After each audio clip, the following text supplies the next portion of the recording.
I'm Haley, and I've got something to show you. It's called a ripple tank, and it will help us see waves in motion, and it will help us learn how we can make waves, because what you do today can change the world around you.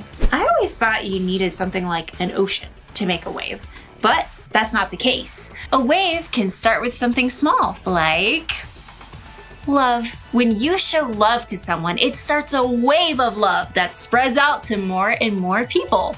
It's what you might call the ripple effect. You might not have seen the ripples in that shot, so let's see it again in slow motion. See how the ripples got bigger and bigger? That's what happens when you show love. And that's not the only wave you can make in the world. You can make waves of peace. Waves of joy. Woo. Waves of patience. Oh, sorry. No, come back. I am so sorry. Lost my temper a little there. Well, maybe more than a little. Guess I didn't make a wave of patience, huh? The good news is our story today is all about patience. It looks like I need some patience today. And I'm gonna need a mop, too. The Bible. It's 66 books of history, stories, letters, and poetry that fit together to form God's one big story. The epic adventure of how He created us and loves us so much that He made a way to rescue us. As we travel through the Bible, from Genesis to Revelation, we discover people who met God and found their lives changed forever. Now, for an amazing story, inspired by the book of Proverbs, chapter 15, verse 18. King Solomon, one of the wisest men to ever live, collected many wise sayings in the book of Proverbs. Chapter 15, verse 8 tells us, "A person with a bad temper stirs up conflict, but a person who is patient calms things down." Let's see how this truth might play out in our lives today. Izzy stared at her mom in disbelief. But theater camp is the best week all summer. I feel totally fine. Dad tested positive. He's okay, but he's got to quarantine, and I think the rest of us better stay home this week too. This is so not fair. Just like that, Izzy went from a whole week of fun with her friends at theater camp to watching her younger brothers at home while her mom worked. Can't they just go over to Aunt Rena's? That was the plan, but we don't want anyone else to get sick. We're not sick. It's just a week, sweetie. We'll do something fun later in the summer to make up for it. The next morning, Mom rushed through the kitchen. I've got to be on a Zoom call in 5 minutes. Jack, Ben, you listen to Izzy, okay? She's only 2 years older than me. She's in charge. I'm gonna play Mind Build. No screens until after lunch. Get outside this morning. Outside? Or read.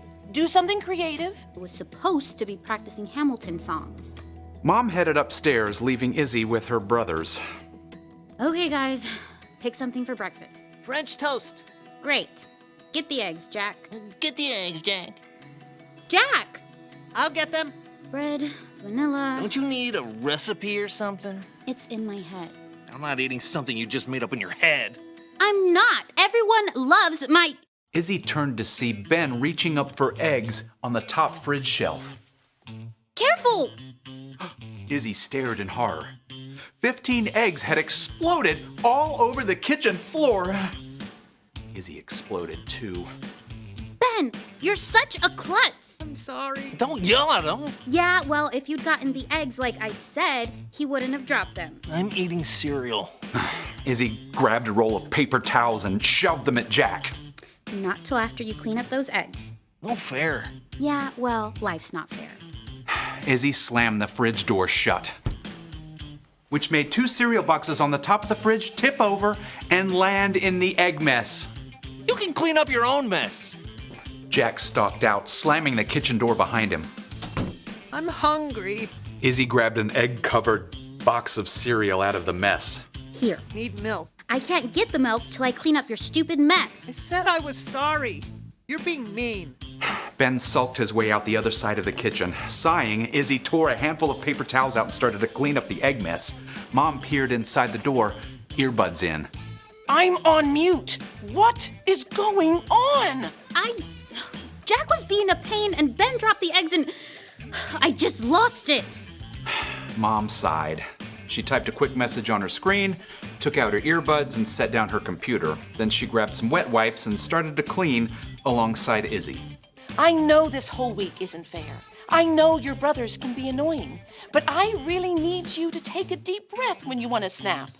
Why does everybody think deep breathing will fix the world? It doesn't, but it does give you a chance to think, to ask God for help and remember what's true. Mom gingerly tapped on her screen with an uneggy finger. Read this for me, okay? Izzy bent over the screen, trying not to drip egg. A person with bad temper stirs up conflict, but a person who is patient calms things down. Proverbs 15:18. I bet King Solomon or whoever wrote that down didn't have younger brothers. Trust me, Solomon's family was not perfect either. I'm sorry, Mom. Hey, I feel like snapping too. But right now, I have to jump back on this call. Think you can calm things down with your brothers? Yeah, I guess. Izzy finished mopping up the egg mess. Then she checked the pantry and then went upstairs to the boys' room where Jack was sketching furiously and Ben glowered from his bunk, clutching his stuffed lion. Guys, I shouldn't have yelled. I'm sorry, but I did find this new box of sugar bombs way in the back of the pantry. Oh, yeah! Mom only lets us have those for snack. It's a special week, and I'll make sure we have eggs to do French toast tomorrow.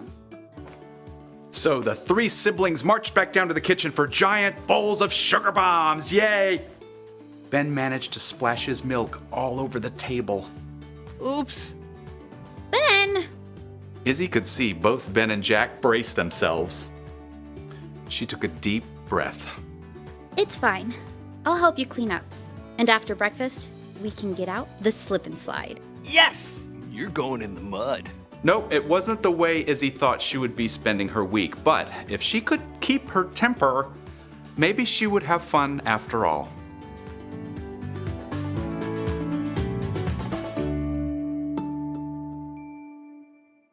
One of the Proverbs of Solomon is this: a person with a bad temper stirs up conflict, but a person who is patient calms things down. So, what kind of things make you impatient? Do you get angry at other people when they don't act the way you think they should? Or when they get in your space or mess with your stuff? Do you get angry when things happen beyond your control, like accidents or sicknesses or bad weather? Maybe you get angry at yourself when you mess up. There are a lot of things that can make us impatient. We want to make waves, right? Start a ripple effect. But when you're not patient, you can make a wave too. More like a tsunami. Yeah. Patience is one of the hardest virtues to get good at. It takes a lot of time and a lot of practice. So, when you feel like you're about to lose it, you can try taking deep breaths. Or you can count to 10 or 20 or however long it takes. Or you can talk to God. When you put your trust in Jesus, the Holy Spirit can help you show patience. When you learn patience, you can go from someone who makes a mess to someone who calms things down. The one thing to remember today is this: be patient with each other.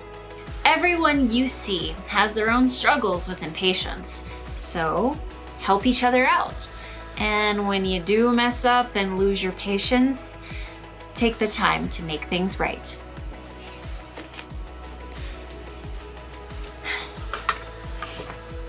I'll see you next time.